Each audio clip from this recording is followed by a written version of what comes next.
What's up, guys? Back here again with another video. Just want to do real quick, maybe just kind of give some information on keeping betta fish. I've gotten questions, on and off of YouTube of some of the things that people have experienced. Anything from lighting to filter, care and maintenance, tank mates and things like that for betta. So, and let me say this from the beginning, I'm no expert. These are just some of the things I've picked up.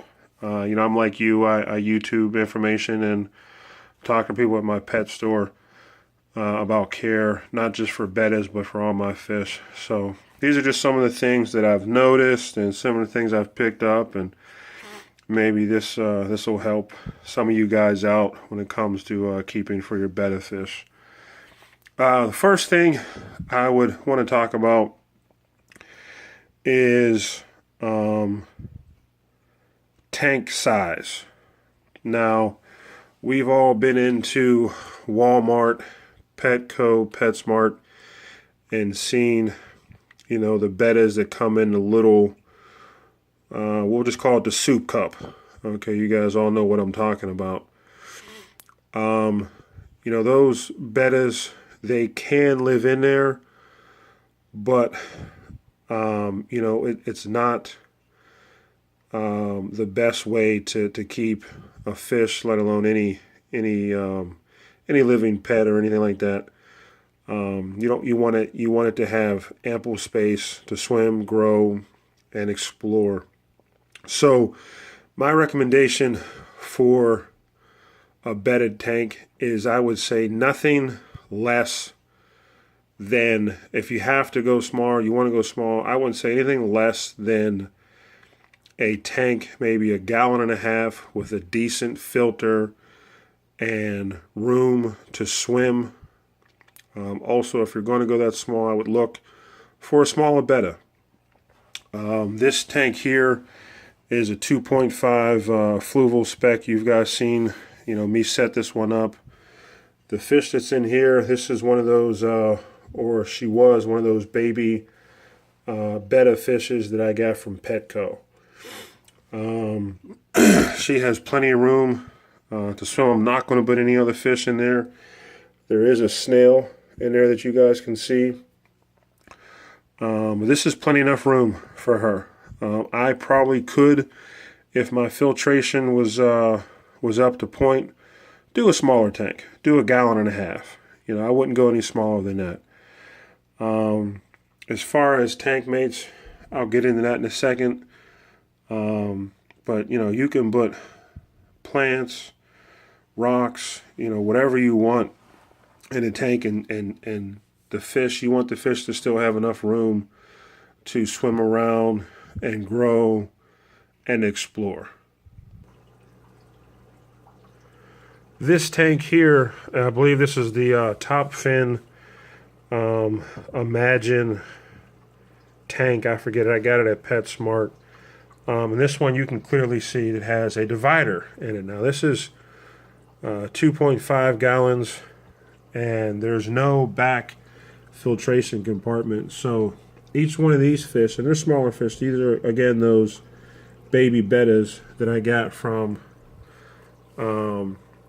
PetSmart. They have plenty enough room in here. You can see on the side all the room they have to grow and swim and explore their side of the tank.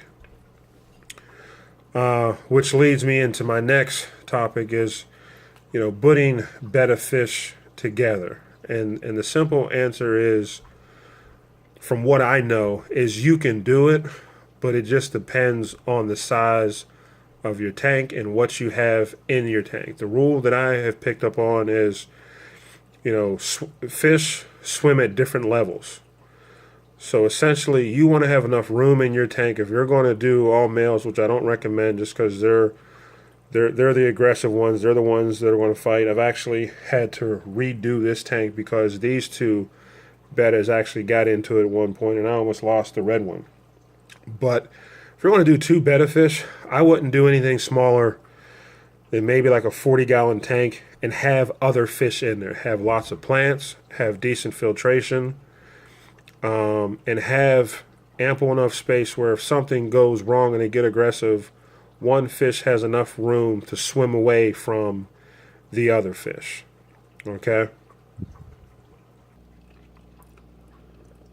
Some things to also, keep in mind is, betta fish are curious fish. They love to explore and swim around. So have things in your tank that they can swim around and under and through, and essentially give them, their fill when it comes to exploring the tank.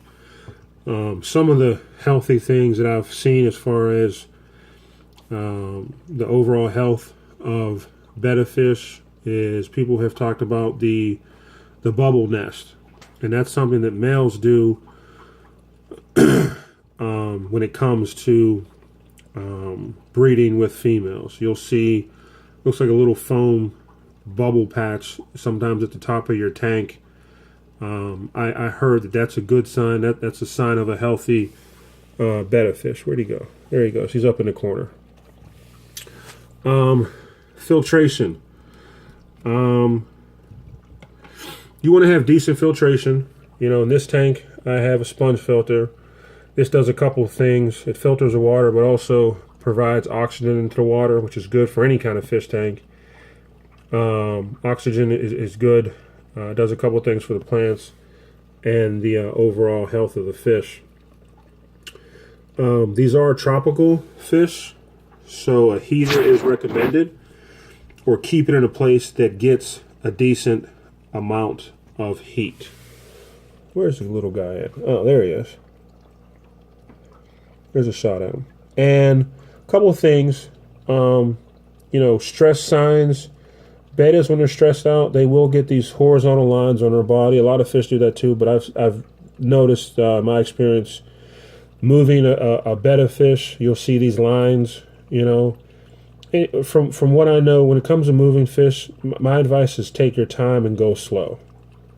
Also, you've heard things about fin rot. Keep an eye on that. Bettas are very, very durable fish, so you don't have to do a lot. If you keep your water clean, keep the filtration up, don't overfeed, you should have a lot of success with keeping up with betta fish. And lastly, this was a question I had once before, and this is perfect, is why do bettas hang around the intake part of the tank or the filter? The answer is I have no idea. And you can see that fish, he just moved, but where's he hanging out at? And I've heard people say that, bettas enjoy the flow of the water on their fins and on their scales. I don't know. But when you see that, don't be alarmed. When I first started keeping them, it alarmed me, and I went and I asked questions. I went on YouTube, and they said it's something that just bettas do. So don't be alarmed at that. Probably the most, along with any other fish, the most telltale signs of an unhealthy fish is inactivity. So when you see a fish who's not swimming around, they're not exploring their tank, they're either just kind of hiding out at the bottom or floating at the top. Well, floating at the top is bad, but if they're just hiding somewhere and they're not that active, that is probably the first sign of an unhealthy fish. So keep that in mind. But when you see them hanging around the intake part or whatever, don't panic. Another thing is water flow. Bettas are delicate fish. They're bigger fish. They're not the size of guppies or some of the danios or anything like that. So watch your water flow. You can see up here, I have just enough water flow to keep the top of the tank, top of the water moving, but it doesn't really push the betta around or anything like that. Bettas, don't really care about lighting or anything like that. One important thing that sometimes goes overlooked is you want to leave a gap from water to the top of your tank. Bettas are, they call them labyrinth fish, and believe it or not, they actually breathe air. So you want to allow room for the fish to come up and get a gulp of air from time to time. You'll see your fish do that. You'll see bubbles come out of the fish. That's perfectly normal. Other than that, I can't really think of anything else. Again, I'll say it, I'm not an expert by any means, but these are just some of the things that I've picked up throughout my experience in keeping bettas. So if you guys have any questions or comments, please throw them my way, or any other information. Maybe I missed something or I said something incorrectly. Please don't hesitate to send me a comment or even step in and correct me. But appreciate the time, and I will see you guys down the road. Bye.